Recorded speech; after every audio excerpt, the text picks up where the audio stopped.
Welcome to Industry Matchmaking, Hydrogen, Fuel Cells, and CCUS.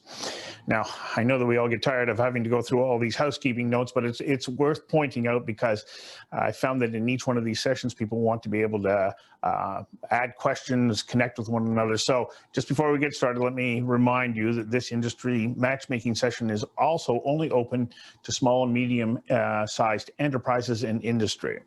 So here are those quick housekeeping points. French translation is available and can be accessed by toggling the translation function, which you can see down at the bottom of the screen. There's a little globe there. You can click on that. During the sessions, you can, of course, connect with other attendees. And to do so, click on the attendees menu to find the person you want to connect with. And once you identify them, then click send message to open a dialog box, or you can request a video call. In this session, you can use Slido, and please go to CETA, all in capital letters, Cleantech, to pose a question to one of our presenters. And remember, this is panel number 1, hydrogen fuel cells and CCUS, which is the session that you want to go in to present your question. The focus of this session is to showcase promising clean technology innovations from Canadian and EU companies and give you the opportunity for dialogue between buyers and sellers. Our panelists are Nicole, Vermeulen, the contracting and procurement leader for Shell Netherlands Green Hydrogen. For more than 15 years, Nicole has held leadership positions in commercial project management, process improvement, tender and contract management for numerous European companies trading within the EU and internationally. This is important to, to get her perspective on being able to connect between EU and international organizations. And joining Nicole is Bertrand Masselot, the president and CEO of Air Liquide Canada. Bertrand also brings his international experience and perspective in cross-border and cross-jurisdictional procurement. These are tricky areas of negotiation, and it's important to understand these if you're hoping to reach across between Canada and Europe to negotiate and finalize deals. So the reason why we're here today is because we're keen to know more about how to do that, how to realize supply and collaboration agreements, especially for small to medium-sized businesses in a green economy, coupled with required credentials to not only consolidate deals, but also to complete the transactions. Some, which may be a product sale, and others can be ongoing consultation or collaboration. Each of our presenters will speak for approximately 15 minutes, and at which time I will indicate to them that their allotted time is up, but everybody is pretty good about staying on schedule, so thank you very much. And following the presentations, we open the session up to questions which you can pose by utilizing the Slido tag that I gave you. So Nicole, I'm going to ask you to turn your camera on at the moment, and please take the screen. Yes, hello. So I assume that my audio and video are working at this moment. Okay, thank you. I don't see your video. You don't see my video? I see your video. You're okay. Good. Yep, you bet. Right. Thank you. Okay, thanks for confirming, and thank you for having me here. It's absolutely a pleasure to be part of this event and to see all this knowledge being shared between the countries and the companies. As you already nicely introduced myself, my name is Nicole Vermeulen. I'm working for Shell and I'm based in The Hague in the Netherlands. And to add on to that a little bit further, first of all, I'm an outdoor sports lover. I'm passionate about kite surfing. And I guess the wind as an energy force has intrigued me therefore early on in my career to focus on renewable energy. I have about 17 years of experience in various commercial roles in various industries, and I've spent nearly half of my professional career working abroad. So I joined Shell about 9 years ago in the Netherlands, and mostly in newly established roles, which were not defined yet, as also currently. So I'm currently responsible for all the contract and procurement related to our green hydrogen project, which is again quite an innovative area of expertise and still to be built globally. I'm, for example, leading commercially the Rotterdam Electrolyzer project, which I will share about a bit further in the next few slides. Our our legal department asked me to add this one in. So this is our legal disclaimer, which I will skip to the next. So before going to our specific hydrogen projects, I will give a short explanation about Shell and our energy transition. So Shell has set itself the ambition to become a net zero emissions energy business by 2050 or sooner if possible. And we aim to do this in line with the society's progress towards the goals of the Paris Agreement that I'm sure most of you are familiar with. And we will work towards this ambition in 3 ways. So first of all, we aim to reduce our net carbon footprint of the energy products we sell by 30% by 2035 and 65% by 2050. And that is consistent with society ambition to achieve a 1.5% carbon Celsius future. And we aim to be net zero on all the emissions from the manufacture of all of our products by 2050 or sooner. And thirdly, we aim to help our customers reduce the emissions from the use of their energy products to net zero by 2050 or sooner. So that actually means that our business plans have to change over time to be in line and matching the society and our customer needs and preferences, as we are not there yet at this stage. So why is Shell looking at hydrogen now? So there's a number of factors that are changing in the energy sector. And it's first of all, the climate change and the air pollution. It's secondly, the increased demand for clean energy and transport. Thirdly, the increasingly commercial technology available and the price decrease of the green electricity we've seen in the last few years.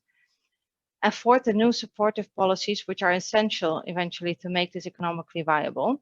And also that's why we are focusing quite a lot in Europe right now because of the policy schemes there. But actually Shell has been working in the hydrogen industry for the past decade already. So it's not new to us. So we've gained the experience and we have built relationships over these years. And we believe that now it will enable us to take our part in making hydrogen a key energy solution around the world. So we see opportunities across the full breadth of the hydrogen supply chain, so including the production, the storage, and the shipping of hydrogen, as well as the end customer sales. And I think one of the advantages Shell has is that we can be part of that full value chain. Obviously, Shell cannot do this all on its own, and that is not the intent. So this needs to be achieved together with partners all over the value chain. So we're currently working on various projects to scale up in the hydrogen production. And I'm going to show you here an overview. An overview of our projects that we have upcoming. So you see here the map of Europe. And we are currently working on various projects to scale up in our green hydrogen production. Also, we're doing a lot of research and development projects in our facilities in Amsterdam office. And here you see the context of the various projects that we are working on. So in the first instance, we are working on projects that are for our own use. So we will use the hydrogen there to decarbonize our own facilities.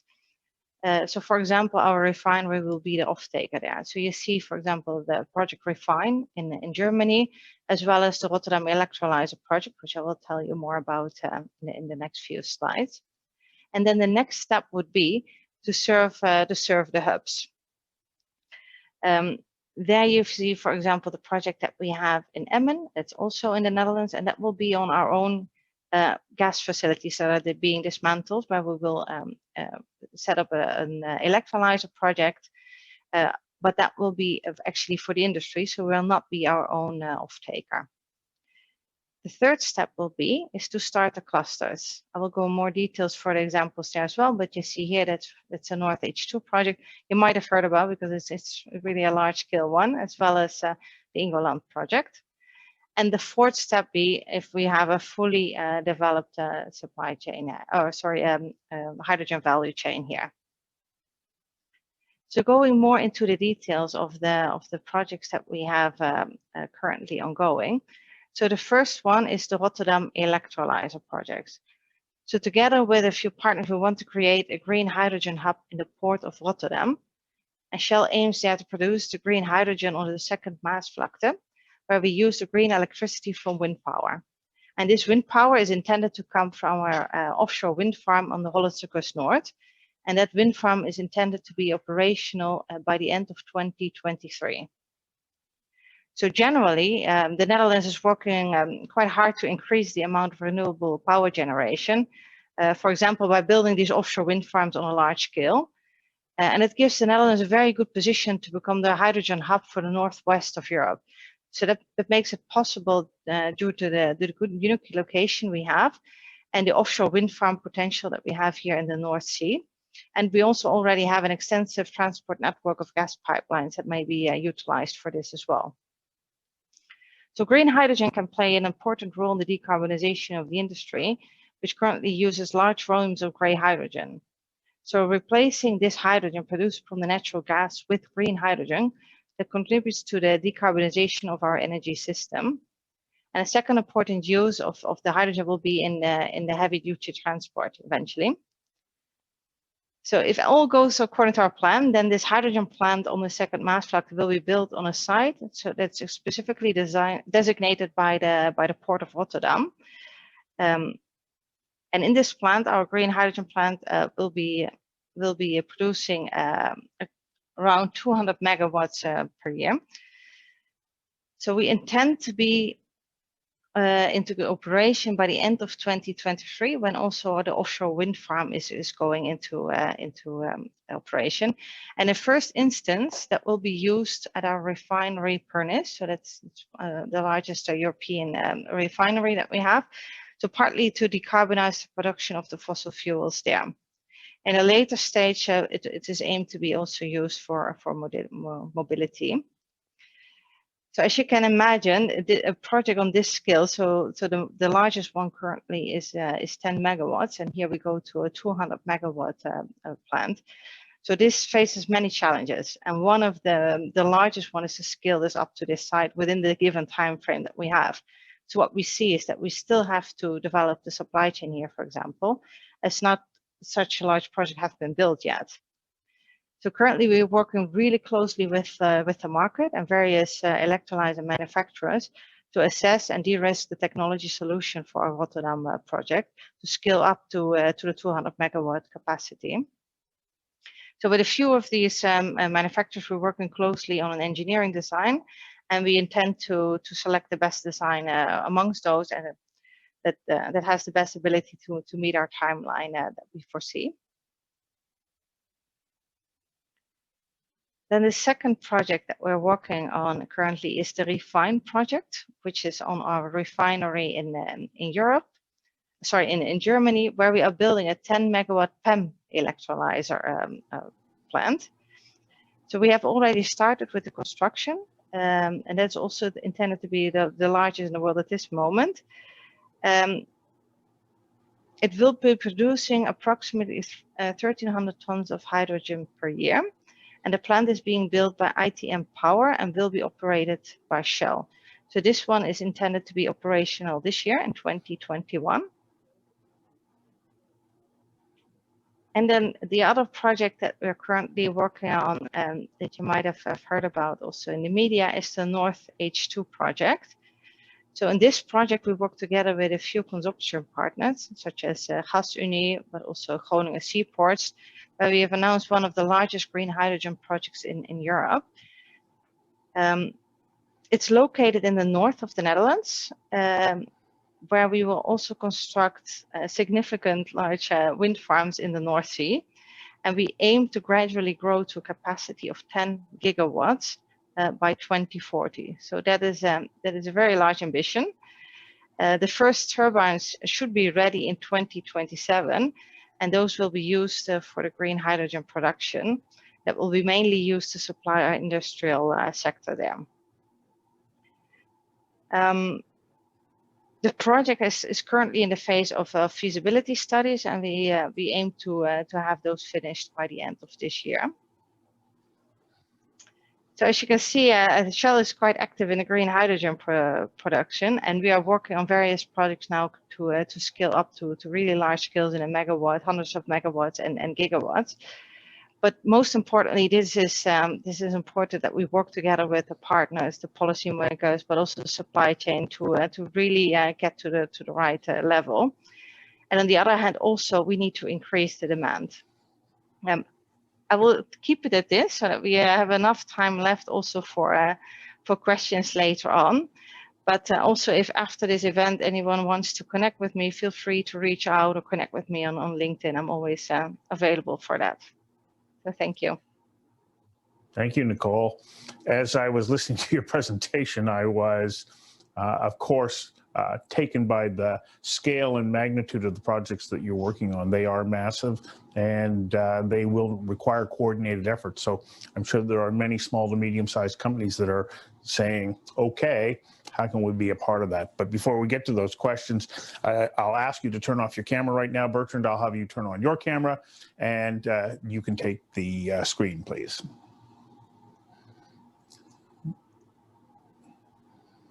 Are you there, Bertrand? Yep. Yes, I am. Yes. Currently, can you see my screen? There we are.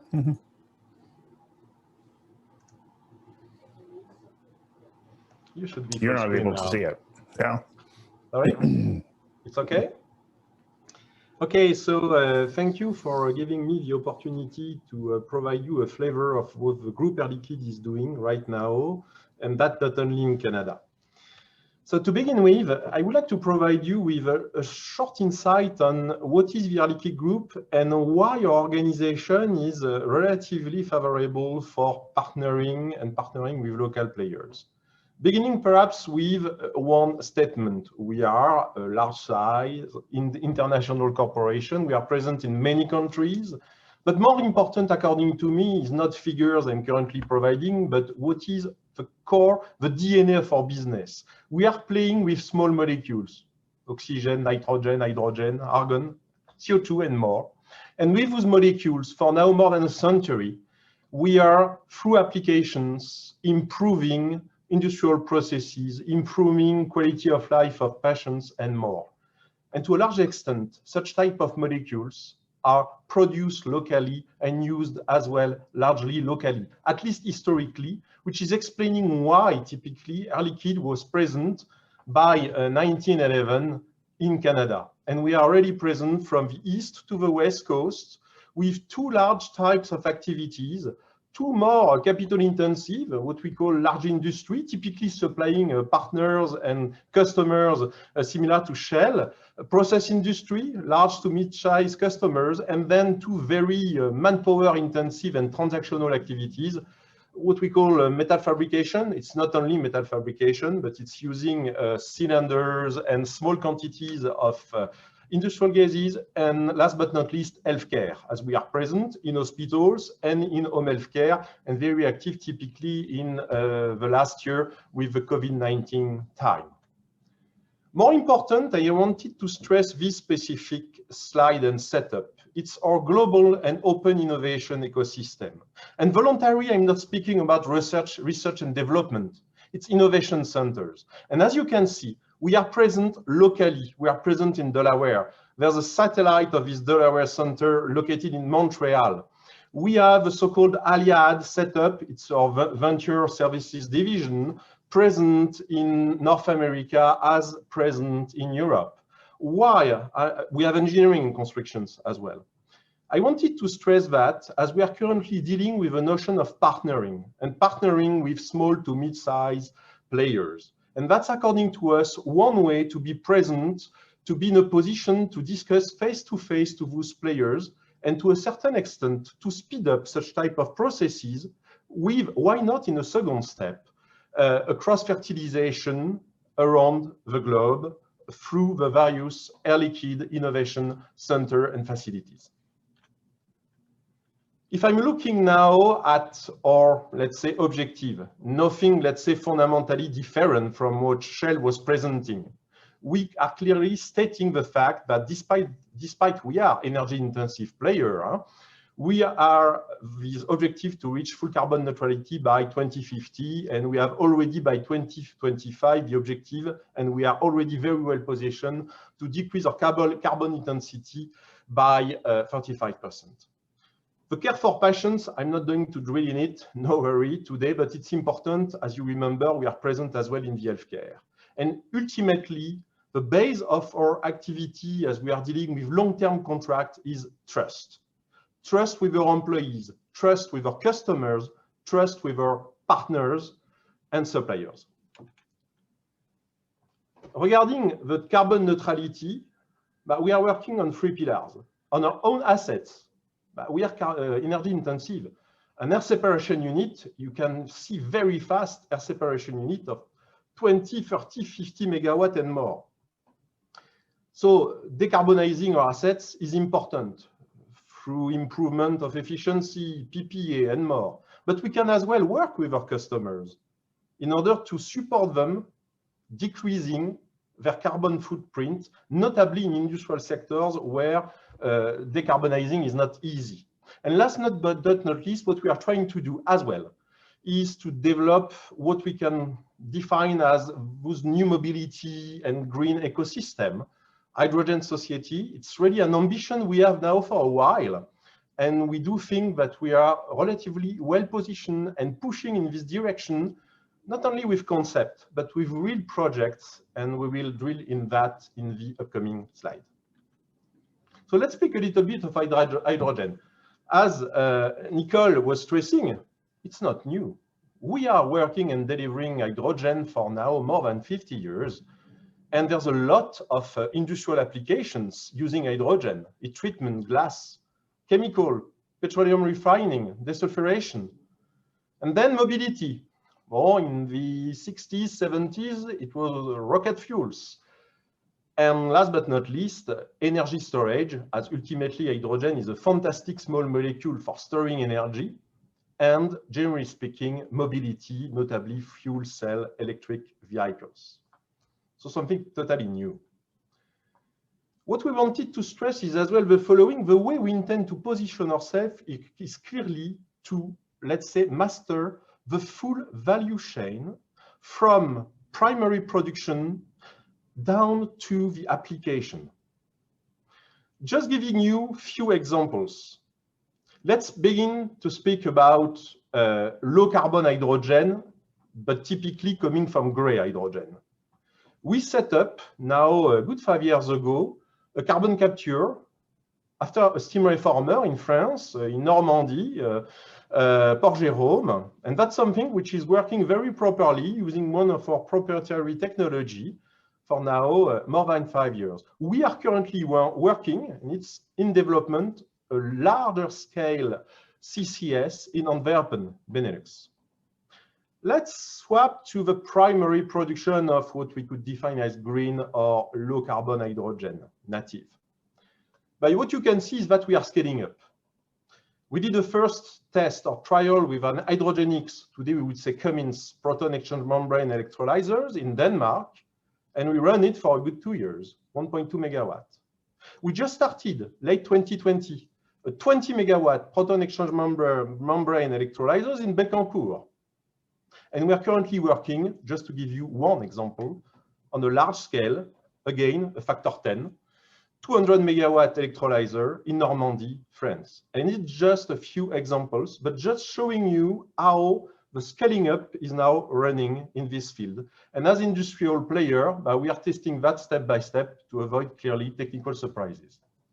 But we are as well present in the end use of hydrogen. A good example is the hydrogen used in blast furnace, for example, in steel making, where we made very successful trials with ThyssenKrupp. We are present in the overall supply chain. We are currently building a 30-ton per day liquefier of hydrogen in Nevada for the West Coast and not only California, a unit totally dedicated to the hydrogen mobility. And last but not least, we are present with our own technology or through partnering as well in the setup of hydrogen networks down to a refueling station. So as you can see, we are really trying to be there with all proprietary technologies or through the adequate partnership. Let's speak now about Bécancour project. It's above $40 million of investment. It's a 20 megawatt proton exchange membrane electrolyzer. It's today the world's largest in operation. But as you can imagine, in 2 years period of time, there will be larger. It's not an issue. We are producing a little bit more than 8 tons per day of liquid hydrogen, first gaseous, and then we are liquefying it, which is a way for us to supply this green hydrogen to industrial and mobility use in Canada, but not limited to Canada, in notably the northeast of the US as well. And what you see right there, it's the real picture of those 4 trains of electrolysis now running. We started them in October 2020. And I just wanted to provide you with a little bit, let's say, background of this storyline. How did we came to this partnership with Hydrogenics, Mississauga-based, Toronto, Canadian player? But let me explain where we were coming from. I used to work in the engineering of Air Liquide years ago. And at that time, 2000 to 2010, we were looking at small electrolyzers, skidded design manufacturers. So we tested quite a lot of them, and one selecting was, and we are on the left side of the slide, Hydrogenics with alkaline, not proton exchange membrane electrolyzers. And we worked with them this way during a decade, with return on experience and everything. In September 2018, next step, Air Liquide inaugurated the so-called I-Balance project in Denmark using Hydrogenics proton exchange membrane technology, 1.2 megawatt. Then, early 2019, we decided to take a not far from 20% stake in Hydrogenics, just to be present and to help with our support, experience, and cash to a certain extent, the further development of this technology. And we decided to start the construction of this 20 megawatt proton exchange membrane electrolyzer in Bécancour mid-2019. And we ordered 4 trains to Hydrogenics. Then Cummins came on board together with us. And by late 2020, we commissioned the full trains. And the beauty is that despite COVID situation, and you can imagine it was not piece of cake, together with Hydrogenics Cummins teams, we were able to start that on time. And we are now producing these 8 tons per day of totally green hydrogen. We are in a second step liquefying and supplying for various applications, captive forklifts, fuel cell applications, metal heat treatment, and primary electronic as well on the other side of the border. But just to give you an idea, it's just an example of what, as partners, we can do, and in a relatively, let's say, short amount of time when we are dealing with industrial projects. We decided to do this project mid-2019, and we started it ultimately late 2020, so 18 months. So thank you for all. That was just to give you a flavor of what, as partners, we can do together. And we are totally open, and I am open for questions. Thank you, Bertrand. You know, when I listen to both you and Nicole talk about the magnitude of the projects that you're working on, I know that as a small to medium-sized organization, I can't help but say, okay, I want to be a part of that, because you have the scale and distribution network that will, you know, reach out around the world. But I also know all too well, as a small to medium-sized business owner, that there is a need to have appropriate certifications, permissions, and insurance in place. But a lot of times for medium-sized and small companies, the work and expense of establishing some of those certifications or visas can be costly and time-consuming. And so for many SMEs, without the promise of a contract, the expense of obtaining that certification in advance of an agreement can be difficult to justify. And so then you're sitting there going, okay, well, hang on a second, I don't have you know, that appropriate certification. I want to work with Shell or Air Liquide. Do I have to have all of that in place before you will engage with me? Or can that be all part of the process of finding out whether or not there is a good fit, and that we can work together towards that permitting process, completion of that permitting process? And I put that question to both of you. Nicole, do you want to answer first? Yeah, sure. So thanks for that question, indeed. And I think that's a very logical one. And I must say that, that in a more traditional business, it works in that way, probably, as you just described. but especially I think in this sector, we have a different approach, and we are open to work with parties that are not so far developed yet. So obviously it depends on the projects and the skill of the project, where it be a research and development project, or is it already a very large scale project where we might have different standards that we ask for. But generally, we are open to work with the different suppliers and the supply chain, and work together to get them through the certifications, but also to get them through the process. So just generally, what we normally will look at is we'll do a due diligence, for example, on the financials. We will look at integrity, being the ethics and the compliance, and really key for us is safety. So we will not compromise on safety, and that is something that we will look closely at. That being said, especially on some of these elements, if it's not a fit yet, we can work together with the parties to make the fit achieve. I also note that you touched on integrity and trust, the way that Bertrand also touched on that earlier. Bertrand, back to my original question though, can you answer it? And then I have a follow-up question for both of you. Yes, and first of all, I'm not going to repeat what Nicole was saying, because to a certain extent, you could replace at least partially Shell by Air Liquide and you're done. But what I would like to say is, yes, trust is key. Ethics is key. Safety is for us a prerequisite, because if we want to be a leader for more than a century, you cannot play with safety.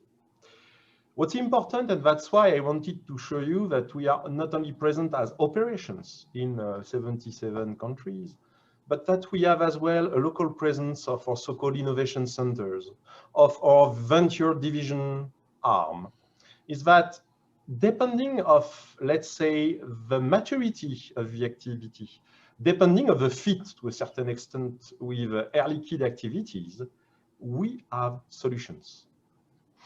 It's clear that if you are a super young and promising activity, it's probably better to deal with our innovation centers or with our engineering division, and not with me. Sorry to say it this way. I'm mainly, for the time being, in charge of operations. What I need to do is to deliver my project. We were speaking about Bécancour, on time, on budget, and in a totally safe way, because at the end of the day, I have customers.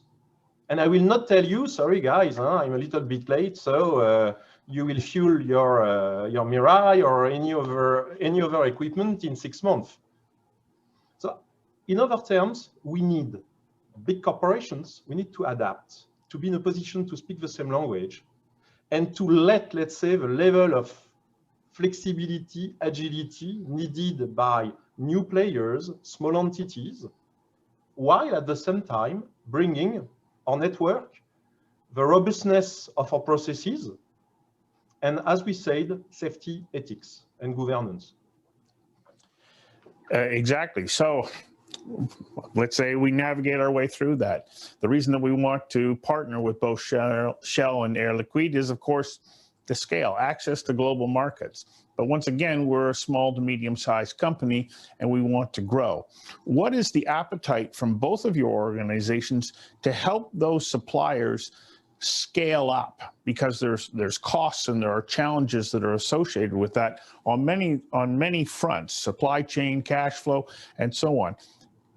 Do you envision that when you go into these arrangements that you are, in essence, creating a long-term partnership?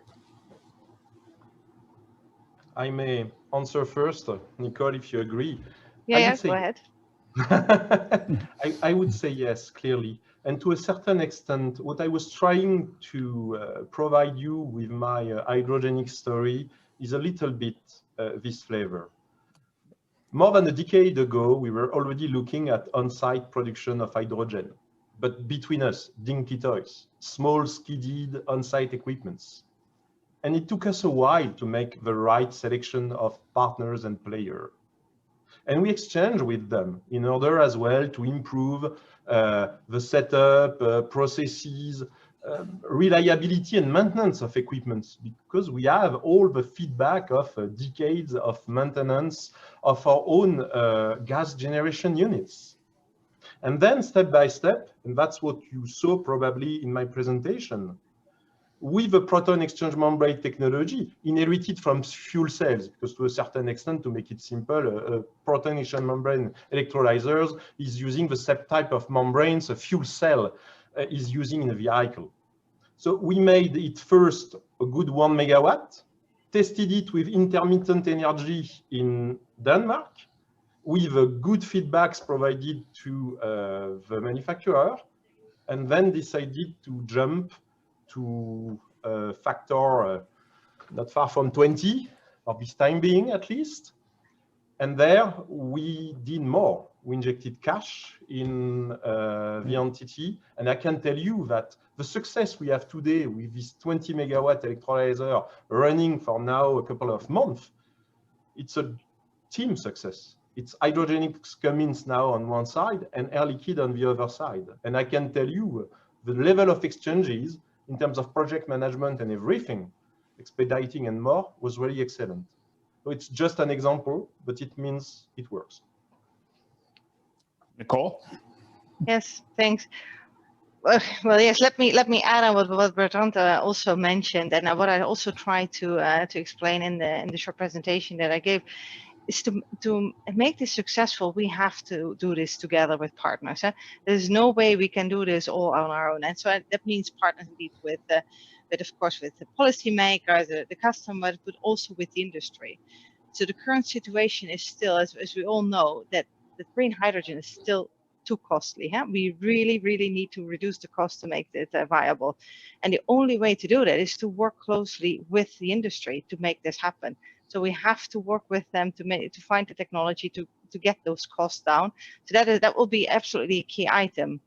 So aside from that, it's also in our interest, so meaning for Shell, but obviously also our competitors and other companies, that we develop the supply chain. So at this moment, there will not be enough manufacturers capable to deliver all these projects that are being constantly announced within the media, to deliver them to that scale. So I think it's in everybody's interest that we are developing the supply chain and that we scale up the companies as needs to be. So what role does government play in helping to facilitate this? Because it can't fall just on your organizations to support small business, and small business, of course, as we've just discussed, needs to be working in partnership with you. But governments also help to create the regulatory and financial networks and support systems that allow that to happen. So from both of your perspectives, how important is the support from government in helping to make this transition as smooth and rapid as possible? Well, the short answer is it's essential. Without it, I think it cannot even be achieved. So it's absolutely key that this will be facilitated. Yeah. So when we take a look at the EU's Green New Deal Fund, this is important investment, isn't it? Yes, exactly. So it's indeed like the Green Deal, it's innovation funds, all these kind of funds is really crucial. Yeah, absolutely. If I may add 1 or 2 points, we are dealing with de-risking. For the time being, we are speaking about a 20 megawatt, even a 50 or 100 megawatt project. It's a progressive scale up. And we need to go further. Without this, let's say, planet aligning, including not only industry stakeholders and small and large players, government authorities have a key role to play. This type of economies or new ecosystem, let's make it very clear, will not emerge. As of today, when we are looking at technologies, it works. We do not need anymore small industrial prototypes to show it's working. We need to scale up. But at the same time, if we want typically to replace, I don't know, nat gas, coal in a blast furnace, gasoline in a vehicle, without a very important help of authorities, it will not become a reality. And when you're looking today at all projects we were discussing, the one in Rotterdam or others, I can tell you that's the beauty, I would say, of the Green Deal, or in Canada, in terms of green transition and so on. That's totally critical to have government present through, let's say, and make it very clear. Subsidies, and no matter the way you are doing it, it could be investment, it could be price of megawatt, it could be carbon, the way you are valuing carbon as well. It's making a big change if you have a market, a CO2 market or not. And then, very important point as well, in terms of regulation, permitting, making things safe first, simple, and allowing economy of scale. Just imagine, and to a certain extent, that's something we faced in the battery recharging for a while, that each and every player is developing its own system and technology. You are killing the system, more or less. So when we take a look at the magnitude of the projects that both of your companies are working on, it is complex. There are so many different supply chains that are coming together. One of the questions that came in on Slido, and I think it's a good one for small and medium-sized companies to look at as potentially coming up with innovative challenges. What are the bottlenecks in supply that you are experiencing now that it would be really helpful for you to say, if we can find solutions to these, this will, speed the delivery to get to, carbon reduction targets that we've set for ourselves. Bertrand, you're on the screen at the moment. Why don't you answer first? I saw you nodding to that question.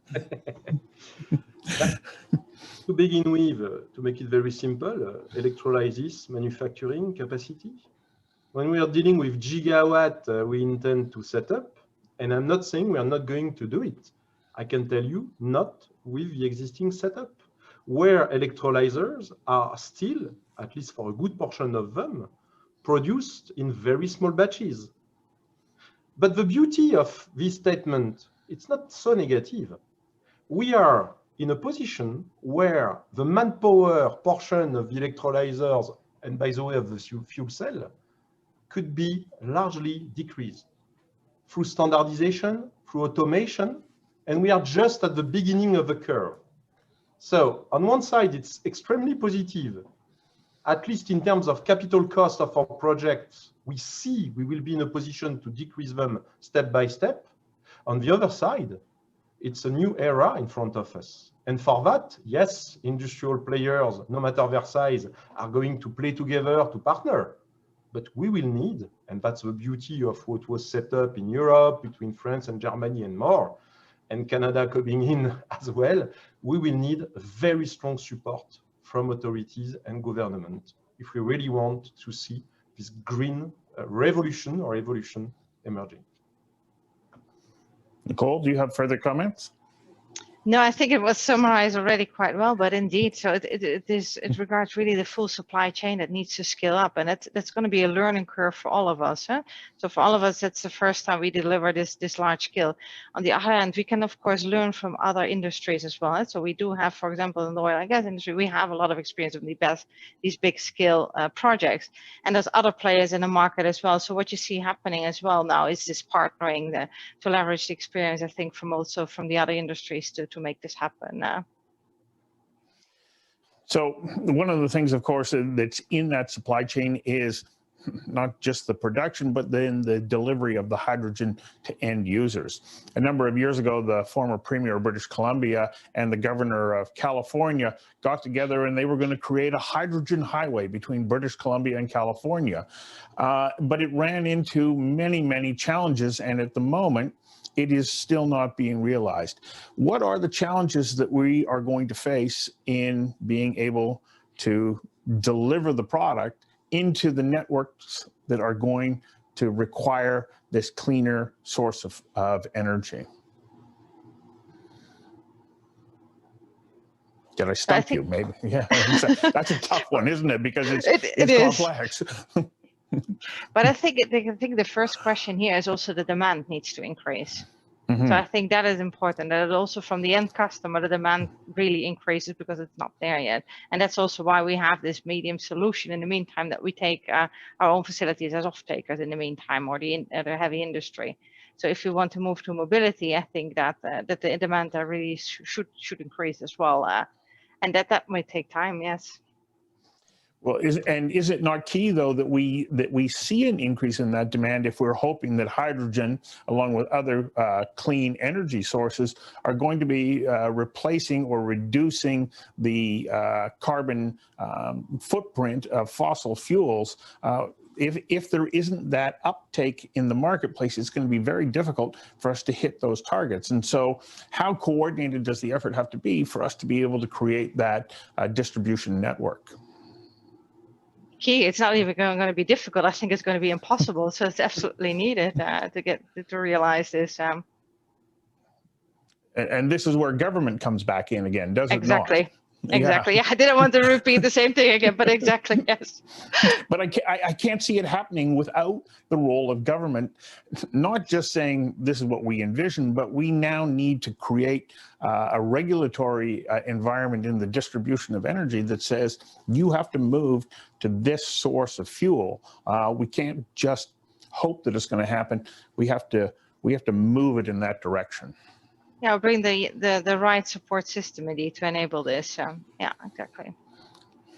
And if I may add one point, the regulatory environment is totally critical. But let's keep in mind as well that when we're looking at hydrogen as an energy, as a fuel, the investment in the application, so typically primary production is nice, but if you have a hydrogen molecule and you do not know how you're going to deliver them on time in a safe and efficient way to the end user, sorry to say very clearly, you just have a portion of the answer.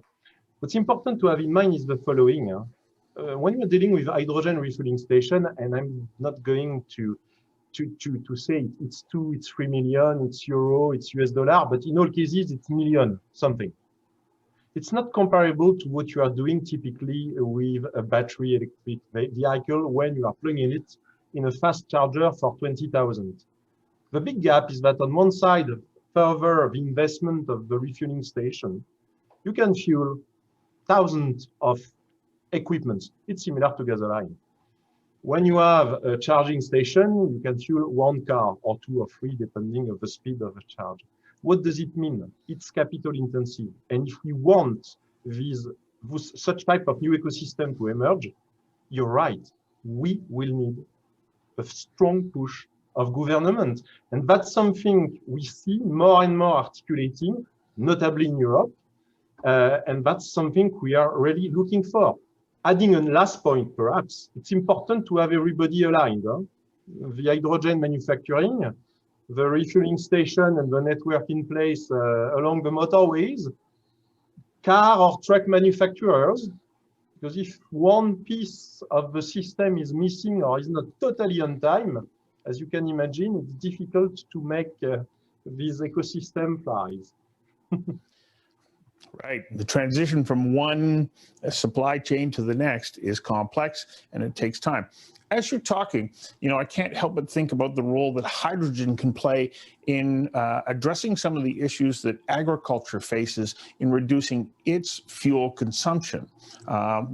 I've been out in farmers' fields and they go, I can't run an electric tractor. There's nowhere for me to plug into to recharge. But hydrogen could play an important role in helping them not only run their equipment, but also in the need to dry any of their crops that come in from the field. Is this an area that you're also looking towards in the benefit that hydrogen can bring to reducing carbon footprints and giving us a better, environmental footprint for agriculture? As you may know, in terms of tractors, typically, first of all, fuel cell tractors are not new. I think that in the 70s, I think it was Case, International Harvester. I had to double check. They launched a first fuel cell tractor, and John Deere as well, if I'm not wrong, as well. So technologies, in terms of technology, yes, that's something which is manageable. After that, using hydrogen for heating, generally speaking, and why not in farming, it's feasible. The question we'll have to see in a second step is price per million BTU. We need to have an adequate alignment of what we can do technically speaking and in terms of cost. And we are back to the same question. Feasibly, is it feasible? Yes. in terms of lead time to, let's say, equal level of price compared to the existing solution, there will be needs for support. Mm-hmm. There's a question here from one of our attendees. Currently, it's my understanding that almost all fuel cells use PEM technology. Do you see a possibility that AEM might be able to work for fuel cells? Is this the right question for you? Yes, on my side, I'm not a specialist. The only thing I can say is that in terms of technology, proton exchange membrane, following alkaline, we'll see other type of technical solution emerging. AEM is one of them. That's not the only one we are currently working on, by the way. I will be very honest and humble. I'm more knowledgeable on the electrolyzer side and not on the fuel cell one. So. Nicole, do you have anything to add to that? No, I have to admit the same. So my specialism is more in the electrolyzer field. What I do want to say is that we have a very large research and development organization and technology team, and they are following very closely all these kind of developments. But it's not my specialism either. So one of the other questions that has come in is, are you able to comment on the math of the energy equation, specifically input required to capture carbon? And I'm almost wondering whether or not this is a question for the other room.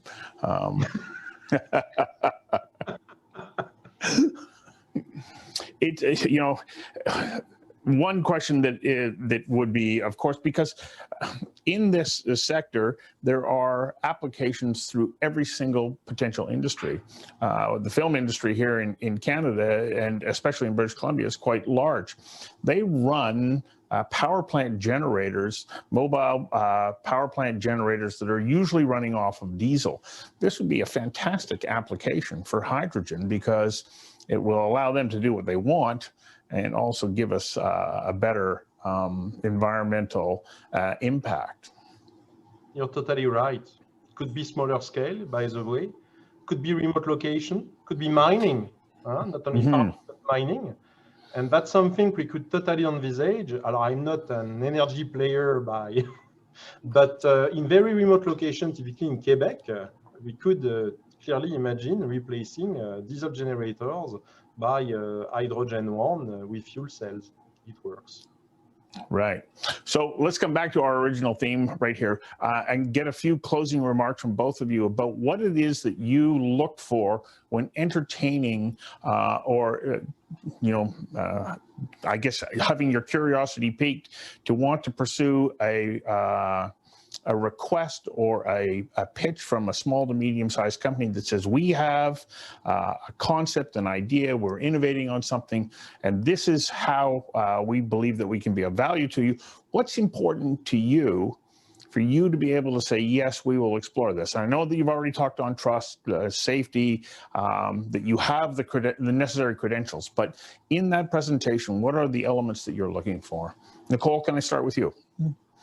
Yeah, so I think it really depends, I think, on what the solution is that's being offered. So I think that we have alluded to this a little bit before, right? So if you look at these large-scale projects that we have shown earlier, like really the tens of hundreds of megawatts or even a gigawatt scales, then we are looking at completely different things than when I'm, let's say, looking at a research and development project. So if I look more at the larger, at the last one, then obviously the thing that I'm looking at is the innovative character, right? What is it really going to offer us? Do we foresee that this will really make a difference in a couple of years' time so that we indeed can scale this up and use that for our bigger projects later on? So that is the type of thing that we would look at that way. So more on the technology side. If we are looking maybe on parts of the supply chain for now, then I would look at what is their current capability to scale up. Will they be able to deliver to these larger projects? Yes or no? I need to be convinced then of that. Is there proof points there? How they need to show me how would they be able to scale this up and the plans behind that, for example. Right. So are there ways in which these small to medium-sized companies can be in touch with you to get a sense of what those potential needs or innovations are that you might have, so that they can then start to formulate their presentation to demonstrate that they can meet those ongoing needs or future needs that you have? Absolutely. I'm really interested, particularly in this green hydrogen space, to hear from the market, because in the end, I think we both said this already a few times, I think we need to learn from each other in this space, really. So yes, I'm very open for any connection and to explore further what proposition they would have. Yes. So I want to be careful that you don't get overloaded or inundated with phone calls and emails. What's the best way for somebody to start that process? Because when they're outside of the organization, they don't necessarily know how to, to go down that long, narrow pathway. And Bertrand, I know that you said you've got through your innovation center that you've got this ability to start to receive these ideas. But is that the best way for you? And then come back to you, Nicole. Is that the best way for you at Shell? No, is it the best way for us? I'm not going to repeat what Nicole just said, because again, we could replace quite easily Shell by Air Liquide. One thing I wanted to stress is typically when we are dealing with what I would define as mid-sized projects, then very often it will be a partnering not only between the external player, no matter its size, and typically one of our research or innovation entity, but with an operation. And I think it can be pretty helpful and very strong in terms of speeding up the scaling up, that we have embarked in such type of partnering the operations. And if we do not have the operations, there will be typically no, I don't know, a partial investment in an entity, which means that it's not only looking at, oh, it could be a good idea in 5 or 10 years period of time, but we really want to have the operation fully embarked, accountable in another way of presenting it. So that could be a way, and there I'm answering very clearly, yes, we can be right. At least a good entry gate, and to a certain extent, sponsor in our organization. Right. So is this a two-way street for both of you, that you're accepting, presentations, but you're also, I'm assuming that you're out looking, you're constantly looking for those innovators that are developing new approaches, products, systems, and so on. And how important is that for you, that you be scouring the horizon, looking for those innovators? I think it's an essential part, and that is probably for both of us in the same way. So indeed, so we're constantly looking at the market as well to build up our intelligence and the knowledge, I think, from for various projects, but also companies worldwide. Yeah. Yeah. We need to reinvent ourselves. Otherwise, there's no way of being successful for a long period of time. So scooting, going outside, thinking out of the box, and it's not always easy, I must admit, especially when you are in an industry for the last 20 years. It's super important. The most important thing is that you are looking for those opportunities. You're willing to work with small and medium-sized enterprises. You will help them develop. And I think that's probably the most encouraging remark, and to be able to understand the process that you go through for those people who are attending, to be able to say, thank you very much. You've demonstrated to me that there's an opportunity for me to be able to work with your company and tap into your global networks. If you have a closing remark, we have a couple minutes. If not, we can wrap up a couple minutes early. But if you had anything that you just wanted to add at the end, I turn the screen over to you. I'm going to take that as a no. We've covered the topic very nicely. You were fantastic. I can't thank you enough, and it's really heartening to know, because I'm in a small, medium-sized company, and I always, when I'm working with large companies, it's good to know that there is this, willingness to collaborate and work together, and that you would then have trust in our ability to deliver and continue to grow those products and services. Thank you for your time today. And for those of you who are watching, we'll see you in the closing ceremonies at about 11:45 Pacific time. Thank you very much. Thank you very much. Thank you. Have a nice day. Bye-bye.